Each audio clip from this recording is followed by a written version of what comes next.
Sikubingelele sikwamukele indabeni zehora lokuqala sibingelele nakuwe osibuka ohlelweni kaza iDTT lezi ndaba nizethulelwa usakhiwo ngobasokhela nazi ezinohlonze emini nje thola usenzo alele ku stress abheke phezulu basho ukuthi ayi usho sikashonile vele usenzo basho bona basho usikethu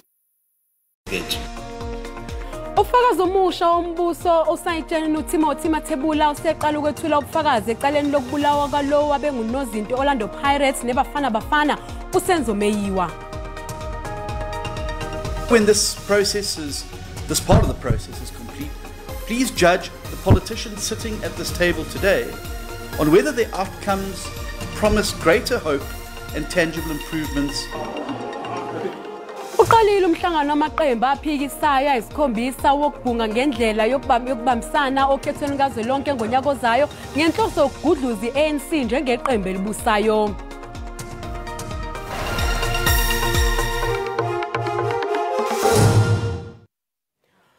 Umbuso ubize ufakazi omusha ecaleni lokubulawa kaSenzo Meyiwa eliqhubeka enkantolo ephakeme eSepitoli.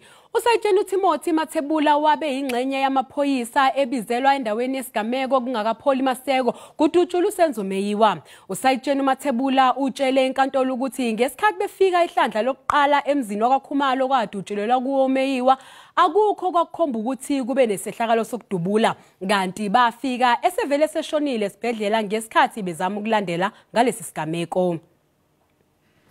Usayitsheni uTimothy Mathebula uthi abatholanga lutho olutheni ngesikhathi betheleka ekhaya lakwaKhumalo eFoslorus eKuruleni lapho kwadutshulelwa khona uSenzo Meyiwa. Babe sebenikela isibhedlela lapho aphuthunyiswa khona emzamweni yokuhlenga impilo yakhe. Ngeshwa bafika sekumenela ukufa enenxeba lokudutshulwa esifubeni. Thola usenzo alele ku stress abheke phezulu basho ukuthi ayi usho sikashonile vele usenzo basho bona washo usisistancekethu uthe bayaqeda ukunikeza ngacela sasondela ngamcheka ngathi ulimele kupamdubule washo ukuthi bamdubule la ngoba it's like bullet hole line in the middle of his chest. Emva kwalokho kwasa engqondweni yakhe ukuthi empeleni umuzwa kwa yesigameko Elawe yatlika khona athi umthethwa isini le ngale muva. uMathebula ubeselandisa enkantolo malungana nezinto aziqaphela ngesikhathi sebehlonze umuzwa kaKhumalo njengendawo yesigameko eyabe imqoka ukudweba isithombe esigcwele ngokubulawa kuGameyiwa. Sesa check around which maybe singathola mewa ama cartridge.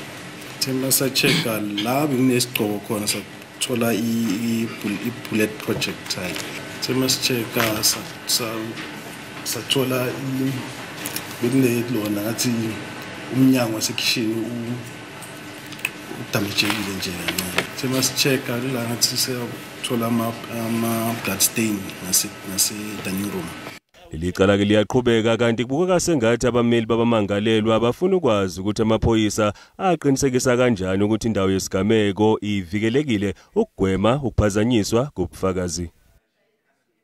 Sewuqalile eKempton Park umhlangano wamaqembu ezombusazwe ayisikhombisa wokuhlanganisa amakhanda njengoba seqhamuke nohlelo lokusebenza beyimbumba ngenhloso yokuthi bathatha amandla kuhulumeni emva kokhetho lwangonyaka ozayo. Lo mhlangano uzophothula kusasa. Umholi weDA okuyiyona eyaqhamuka nalombono wesixaxa samaqembu ahlangene ngenhloso yokuthi kudliselwe ogageni iANC okhethweni ngonyaka ozayo. Ukholelwa ukuthi umkhombandlela wamaphuzu abazophuma nawo emva kwalomhlangano yiwona azobeka obala inhloso zokuthi amaqembu aphikisayo afuna uguquko kuhulumeni. And tomorrow when this part of the process is complete, please judge the politicians sitting at this table today on whether their outcomes promise greater hope and tangible improvements for your life and for your future. Abaholi bamaqembu onke ayingxenye yesixaxa bazibophezele ngokugcwele ekseni namhlanje ngaphambi komhlangano wabo insuku ezimbili ngokuthi bazosebenzela ubunye ngenhloso ukuthi kubekwe phambili idingo zomphakathi. Action SA commits ourselves to this national convention, and we have revealed how over 91% of South Africans want this project to succeed. This initiative is an initiative of all the parties sitting here. We came together And we said that we must set an example. How are we going to ensure that we save South Africa? The IFP is here today in this national convention because we believe that there is still hope for our country and for the people of South Africa. Isixaxa samaqembu sakhiwe iDA, iIFP neAction SA, iFF Plus neUIM, iSNP kanye nenhlangano yomphakathi ehlubuke kuSANCO, iIndependent South African National Civics Organisation. Ubuholi bukazwelonke be-ANC buhambele isifundazwe kaZulu-Natal ukuyohlangana nabaholi baleli qembu esifundazweni kanye nabaholi bohulumeni besifundazwe. Ukuzwa kabanzi sixhumana nentatheli SABC uSimphiwe Makhanya eThekwini. Simphiwe, sikubingelele sikwamukele endabeni zehora lokuqala. Sicela ukuthi usichazele kabanzi ngezinqoka balolu hambo lobuholi be-ANC kuzwelonke esifundazweni kwaZulu-Natal. Phela ngibingelele kwena kanjalo nombukeli uyawazi izindaba ngalesi sikhathi ngisho ukuthi ke lobuholi ke besigungu esiphezulu seANC obuholwa ke unobhala jikelele weqembu umnomzane ufikile Mbalula buthelekile impela izolo lapha esifundazweni kwaZulu-Natal.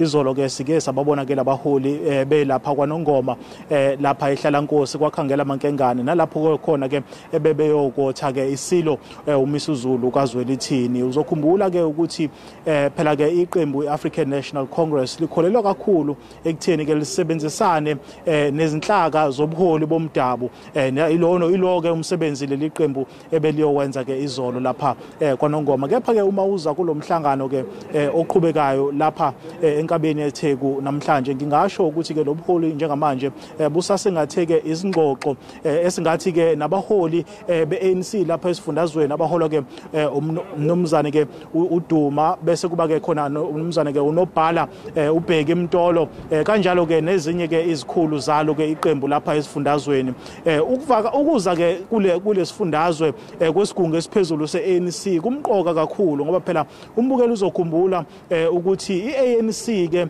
ithola ke ukwesekwa okukhulu lapha esingathi ke kwaZulu-Natal nokuyinto ke eba nomthelela uma ngabe ke uza ke odabeni ke lokhetho lukazwelonke njengoba phela ke uzokhumbula ukuthi ngonyaka ozayo intaka izobe ibekelwe ke amazolo nalapho ke khona ke wonke amaqembu ezombusazwe ezobe ke ephume inkalo ngokuhlukana ecela ke anxusa ke abantu bakuleli ukuthi ke bawavotele. Leli qembu ke esifundazweni African National Congress libhekene nezinkinga eziningi mangabe ukhuluma ke ngodaba lokungabi khona kozinzo ngaphakathi eqenjini into ke esobala leyo kanjalo ke futhi nodaba lokungenzi kahle esingathi ke kuma by elections izinketho zokuchibiyela ezike zabakhona ke lapha kwaZulu-Natal uma ngaphosisi nje leli qembu lapha esifundazweni lilahlekelwe amawodi angicabanga ukuthi ke ayi12 selokhu kwasingathwa ke inhlelo esingathi ke izinketho zokuchibiyela lapha esifundazweni nokuyinto ke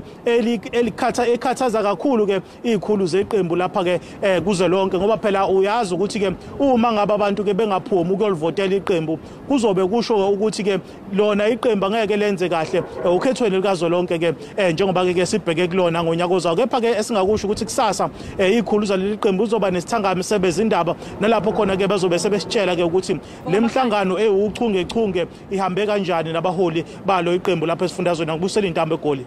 Sibonga kakhulu ngesikhathi sakho loyo ke bekuSimphiwe Makhanya entatheli SABC. Siqhubele phambili namhlanje kuhlangana iminyaka e11 kwadutshulwa kwabulawa izisebenzi zasemayini eMarikana ngamaphoyisa. Kodwa kuze kube manje akukenzeki ubulungiswa. Izisebenzi zifuna ukuthi lolu suku lumenyezelwe njengoholide kube usuku lwezisebenzi. Ngalolu suku ngo2012 kwadutshulwa kwabulawa izisebenzi ezingama34 entabeni edubile iKopi. Minyaka yonke ke kujwayeleke ukuthi izisebenzi ziphume ngobuningi kodwa kulokhu kubuka sezingenawo umdlandla. Umengameli ke weAreto Colony House uthi sekuphele iminyaka e11 kodwa bulungiswa abukenzeki. Ucela ke umengameli uCyril Ramaphosa ahoxe esikhundleni sakhe. Ramaphosa must go and he must go now because it is evident that justice will not come to the people of Marikana nor to the people of South Africa.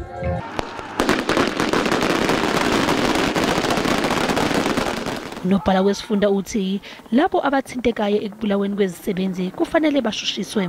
Those who are behind the killing of our brothers should be prosecuted. They should face jail time. But also these mining companies should give back to the communities.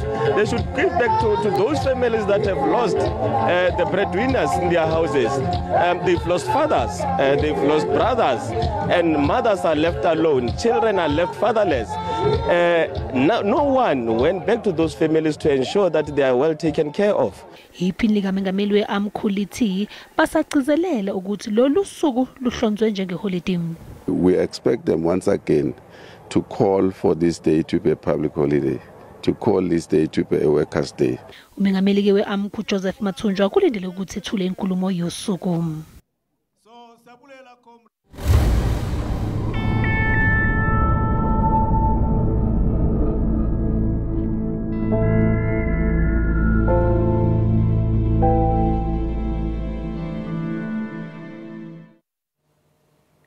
Mbukeli sathi qu etolo kanti masibuya sokuphathela udaba oluthi ngihamba ibanga sengimdala angisakwazi ngisho ukuthwala lona ibhakede leli lodwa kodwa manje kuyangiphoqa ukuthi mangiphindele noma ka4 noma ka3 ukuze ngikwazi ukuphila ngalomanzi. Umasipala womkhandlu iKing Cetshwayo kwaZulu Natal uthi usebenza kanzima ukuzama ukulungisa inkinga yokusabalalisa amanzi. Amawadi ayishumi-5 kule ndawo asehlale kusukela ngomgqibelo engenawo amanzi.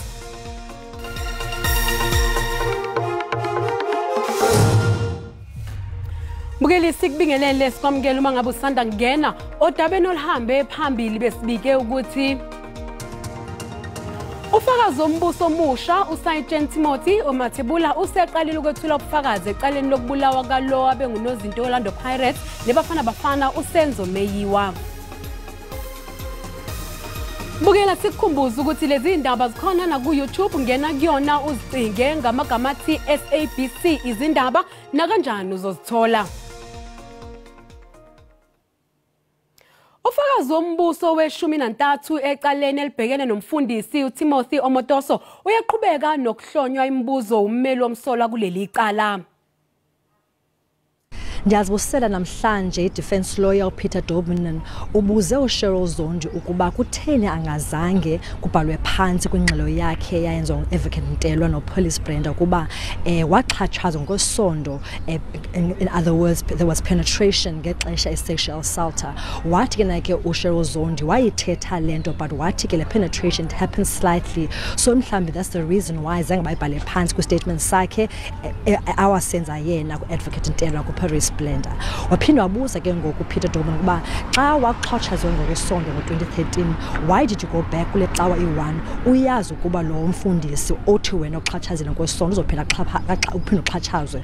Wathi yena wayefuna uMothoso axolise ngezenzo zakhe kwaye esithi wayikhumbula kakhulu ecawa ngoba ukhulele kuyo uqale kuyo esena13 and wasithi ke wakhumbula nomcula lecawa. So Dobman wabuza uba utheni wazange uye kwezinye icawa because wendawo uhlala kuyo yazazikhona ezinye icawa hamba kuzo wathi wayefuna ube lapha because wayikhumbula ukucula kwikwayara. Okwesibini esithi wayefuna ukuva uMothoso apologize esithi uyaxolisa ngezenzo zakhe. So silapho ke namhlanje apho Sheryl Zondi cross examine ngoPeter Dobman kule case kaUMothoso apha eGqeberha High Court.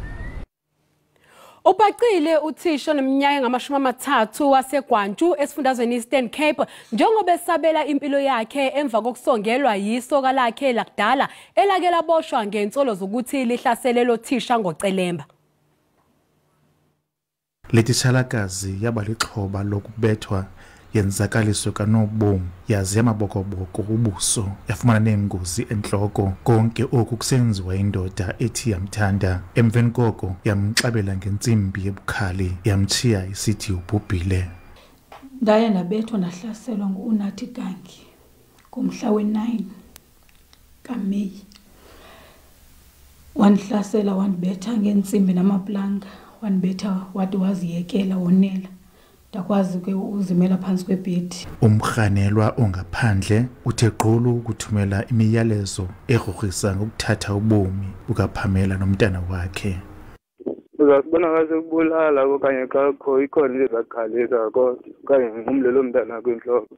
Ngoku le titsharakazi icinga kuba isishiye isikolo exele ngakuso. Ngicela uncedo kakhulu because akukho mnandi ubomi ndiphilayo and then buyandidepressa because kusukela nge-22 kaJulayi okondandibaleka. Uhulumente ucele kuba kube khona iinkqubo zokulwisana nokuphathwa gadalala kwamanina nabantwana. Okwethu ke ukuba singurhulumente siqinise iziseko the criminal justice system so that if kukhona into ezi-loose ends ezibangela uba abantu bakhale bathi i-perpetrator iya-protect, I don't think it is the case, but kufuneka uqinisiwe uba amapolisa enza umsebenzi wayo. Kungoku nje le titshalakazi ithi izinto azimtakanqika yaye nobomi ngoku ngathi buyatshintsha indlela ifikelela esiphelweni kuye. Ndinkululeko Nyembezi ze-SABC eMpuma Koloni. Umasipala womkhandlu iKing Cetshwayo kwaZulu Natali uthi usebenza kanzima ukuzama ukulungisa inkinga yamanzi. Amawadi ayi-15 kule ndawo asehlale kusukela ngomgqibelo ngenawo amanzi. Umasipala uthi amanzi angcolile angene endaweni yokuhlanza amanzi eShowe. Lokhu kushiya emphakathi namabhizinisi enkabeni edolobha benganawo amanzi. Izikole ziphoqeleke ukuthi zivalwe. Amadama amane kudingeka ukuthi akhishwe wonke amanzi ngenxa yalokungcola. Yize amanzi sebuyisiwe kwezinye izindawo kodwa zisekhona izindawo ezinganawo amanzi. Akusikwazi ngisho ukuvuka sigeze kahle uze sokwazi ukuthi siyotohoza ngenxa ukuthi isimo simbi kakhulu. Ngihamba ibanga sengimdala ngisakwazi ngisho ukuthwala lona ibhakede leli lodwa. Kodwa manje kuyangiphoqa ukuthi mangiphindele noma ka4 noma ka3 ukuze ngikwazi ukuphila ngalomanzi. Amabhizinisi endaweni akholelwa ukuthi lokhu kungase kube izenzo zokucekela phansi inqalasizinda kamasipala. Uyabona kumongeka amanzi emsebenzini. Abamabhizinisi abanaya imqomo amakhulu ukustorisha amanzi nempompi ukusebenza namatoilet abantu basebenza khona abanawo. Umasipala uthi amanzi akade ephuma emadamini ehlaze naseRutledge abebonakala egcwele into engathi amafutha ashubile. Emavikini bekade bethele ukhonkolo lapha kula okuhamba khona indle uyablock kwablockeka kwaphazamisa amabhizinisi. Okucacayo ukuthi kukhona ugango okhona la eMlalazi. Iziphathimandla zithi ziphoqeleke ukuthi zisebenzise elinye idamu ukuthola amanzi ngesikhathi kusahlolwa lamanzi. Uphenywa icala lobugebengu. NginguNonhlakanipho Magwaza ezindabeni ze-SABC eShowe. Isibalo sabantu abangasebenzi kulelizwe sehlile kancane esigamini sesibili sonyaka. Ngokwezibalo zakwa-Stats SA kuvela ukuthi lesibalo sehle ngo-0.3 wamaphesenti saya ku-32.6 wamaphesenti kusuka ku-32.9 wamaphesenti. Isibalo sabantu abangasebenzi kuleli uma kufakwa phakathi nalabo asebephonse ethawula ekufuneni umsebenzi silinganiselwa eyigidini eziyi-12. Lokhu ke kubeka ukwentuleka kwemisebenzi ku-42.1 wamaphesenti kulelizwe. Umnotho nokho ukwazile ukwakha amathuba 54 emsebenzi esigamini sesibili sonyaka. When we look at the 7.9 million unemployed people who are actively looking for employment, plus the 3.2 million discouraged work seekers, as well as another 800,000 who didn't look for employment for other reasons other than discouragement, we sit at 11.9 million people unemployed. Umfelandawonye wenyunyana zezisebenzi iSAFTU uthi lokhu kusimama okuncane akuyona into engaze ibungazwe. The only encouraging sign is that it is something that seems to be a trend, even if it is a 0.2, 0.3. It's a trend that is promising. But it's a trend that makes no difference whatsoever to the crisis that we are facing. In our view, despite the 0.3%, the ticking bomb continues to tick. Izibalo ze-Stats SA zikhombisa ukuthi isibalo sabantu abasha abangaphansi kweminyaka engama-35 abangenamsebenzi futhi abangaqeqeshelwanga imisebenzi naso sehlile kancane kulesi sigamu sonyaka.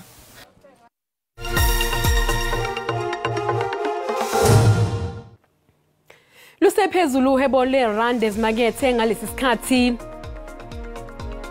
Libiza u-19 rand 3 cent edoleni lasemelika, libe ngu-24 rand 26 cents kupondo, kanti lingu-20 rand 80 cents kwi-euro. Ipula laseBotswana libiza 1 rand 17 cents.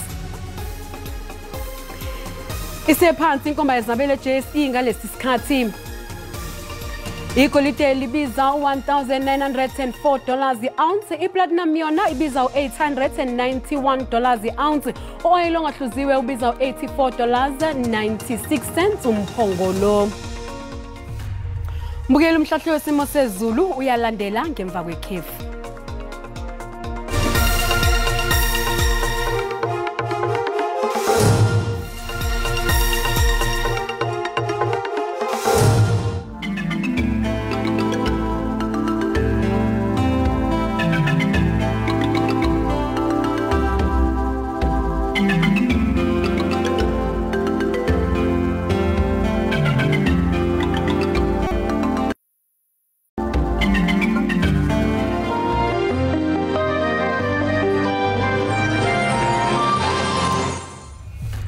Mbukeli sisibeka lapho ke indaba zehora lokuqala imini, siyabuya futhi ngehora lesikhombisa sobe sagiya ngalo likaMagebe. Kwasokhelela inkosazana uManzuzu umshazi kaNoshada kaMaqhoboza. Usale kahle.